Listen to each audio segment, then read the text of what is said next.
Car Kadosh V'Nirbad, la Haftara de Beha Alotecha va nous présenter une véritable occasion historique, singulière, puisque l'époque du Second Temple présente bien des similitudes avec la nôtre. Les paroles des prophètes retentissent jusqu'à nos jours pour nous enseigner la conduite à suivre pour notre propre génération. Ainsi qu'il est dit dans Zecharia au chapitre 2, verset 14, « Exulte et réjouis-toi, fille de Tzion, car voici, j'arrive pour résider au milieu de toi, dit le Seigneur, Roni Vesimchi Bat Tzion. » Le prophète Zacharie, dont voici la prédiction, était l'un des 3 derniers prophètes de l'époque du Second Temple, avec Haggai et Malachi. Il existe plusieurs niveaux différents de prophétie et d'inspiration divine. Nos sages précisent que la prophétie de l'époque du Second Temple était à un niveau inférieur à celle du premier, comme on le voit dans Yoma à la page 9b. La présence divine était à cette époque moins manifeste, mais cela n'empêchait pas l'existence de prophètes qui nous annoncèrent l'imminence de la délivrance du peuple d'Israël et de ses nouvelles épousailles avec son Dieu. Il était grand temps de quitter l'exil pour la terre d'Israël et de nous y réjouir. Cet appel n'était pas seulement celui des prophètes, mais celui également de 2 grandes personnalités, Ezra et Nehemia, mentionnés dans la Bible elle-même. Ezra était un géant spirituel. Selon une opinion de nos sages, c'était le prophète Malachi lui-même, comme on le voit dans Masechet Megillah, à la page 15.1. Il se nommait Malachi en tant que prophète et Ezra en tant que sage. Comme vous le savez, le prophète et le sage sont deux dimensions de la personnalité de ce qu'étaient souvent les prophètes ou les Nevi'im. Les Nevi'im en hébreu, c'est-à-dire à la fois doués d'une réceptivité, d'une inspiration divine, mais en même temps la sagesse du Talmid Chacham. En tout cas, c'est lui qui, en participation avec d'autres sages, a fixé le rite des prières, comme le rappelle dans l'Ilchot Tefila le Rambam sur l'Ilchot Tefila. Nos sages estimaient tant à Ezra qu'ils dirent à son sujet que Ezra était digne que la Torah soit donnée par lui au peuple d'Israël si Moshe ne l'avait précédé. C'est ce que l'on dira en tout cas de lui dans Masechet Sanhedrin, page 21b, même si on a dit la même chose à propos de Rabbi Akiva dans d'autres contextes. En tout cas, Ezra consacra toute sa vie à expliquer la Torah et à le faire pénétrer dans les cœurs, car Ezra avait disposé son cœur à étudier la doctrine de Dieu et à la pratiquer, de même qu'à enseigner à Israël la loi et la justice, comme on le voit justement dans le livre de Ezra, chapitre 7, verset 10. Il fut à la fois un homme d'esprit et un homme d'action qui présida au retour vers la terre d'Israël. Cette époque connaissait également 2 autres personnalités. L'une d'elles est mentionnée dans notre Haftara. Il s'agit du grand prêtre Yehoshua, également un grand homme d'esprit. Plus loin, nous rencontrons Zerubbabel dans Zecharia au chapitre 4, de la descendance de David et qui occupait une grande place dans la hiérarchie nationale. Quoi qu'il en soit, les personnalités les plus marquantes de l'époque étaient Ezra et Nehemia. Le premier avait appelé le judaïsme de l'exil à monter en Eretz Israël, et un certain nombre étaient effectivement montés avec lui, comme on le voit dans la Mishnah dans Kiddushin au chapitre 4. La situation était semblable à celle de notre époque. Malgré les nombreux appels à monter en Israël, beaucoup de sages refusèrent d'y répondre, ne percevant pas dans ce retour la Géoula tant attendue à l'époque. De même, lorsque le second temple fut reconstruit, des vieillards qui avaient vu le premier temple dans sa splendeur méprisaient le nouvel édifice du second temple qui leur semblait tout petit et même dénué de valeur.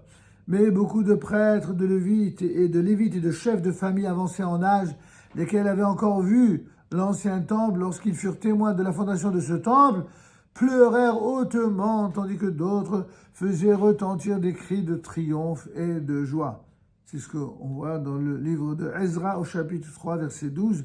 Déjà, cette réaction tellement binaire et surtout tellement opposée l'une à l'autre. Le prophète Zecharia voyait avec une grande gravité cette réaction. Car qui mépriserait le jour de ses humbles commencements ?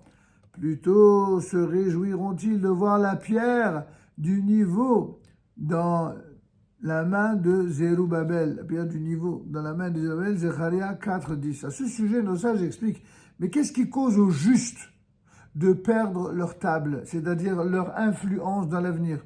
En d'autres termes, comment ça se fait qu'il y a des tzadikim et des rabbanim qui ne sont pas écoutés? Eh bien, la réponse de la Gemara tombe comme un coup près. C'est leur petitesse de ne pas avoir eu foi en Dieu. C'est ce que nous enseigne Maseret Sota au DAF, c'est-à-dire à la page 48b. Imaginez quand les grands maîtres d'Israël qui sont censés donner l'exemplarité de la foi ne parlent même plus ni de Dieu ni de la foi, mais ne parlent que de grands discours politiques et sans aucun contenu de foi.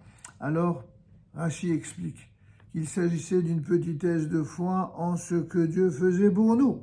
Et c'est pourquoi ils n'ont pas participé à la Aliyah. Il n'y avait pas foi. Le sage raconte qu'un jour, Resh Lakish, qui était un éminent sage d'Eretz Israël, il nageait dans le Yarden, dans le fameux Jourdain à cette époque, et qui est frontière entre Eretz Israël et l'exil.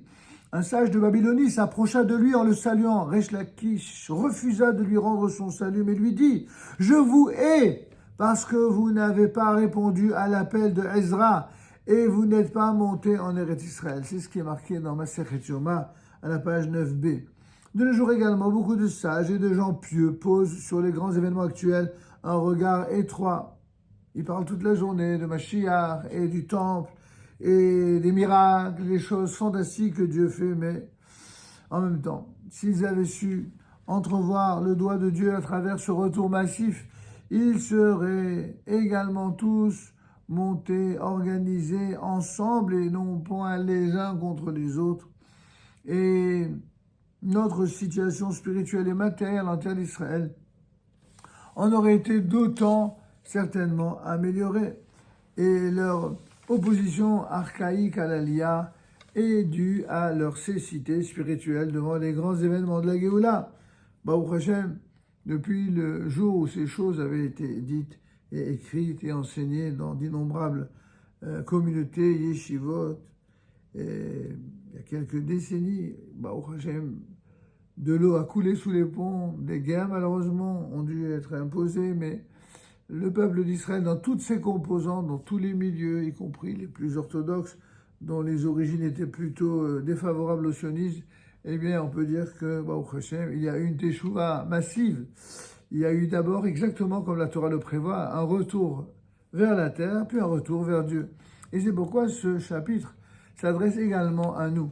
Nos sages nous font savoir qu'il y eut beaucoup de prophètes tout au long des générations, mais leurs propos ne furent pas tous mis par écrit. C'est seules les prophéties qui étaient nécessaires aux générations futures qui furent transcrites, comme la Gemara nous le rappelle dans Megillah à la page 14a. La parole divine s'est révélée à une certaine date, à une certaine époque, dans de certaines circonstances, mais contient un enseignement d'ordre général qui reste valable le long des générations et s'y répercute, comme nous pouvons le voir de nos jours. Nous devons toujours nous sentir concernés par les paroles de nos prophètes. La parole divine a une valeur absolument éternelle. Et quand il est dit « Roni veshimchi bat Tzion » exulte et réjouis-toi, fille de Tzion, car voici, j'arrive pour résider au milieu de toi, dit l'Éternel. Ce verset qui ouvre notre Haftarah est mentionné par notre fameux Rabbi Yehuda Halevi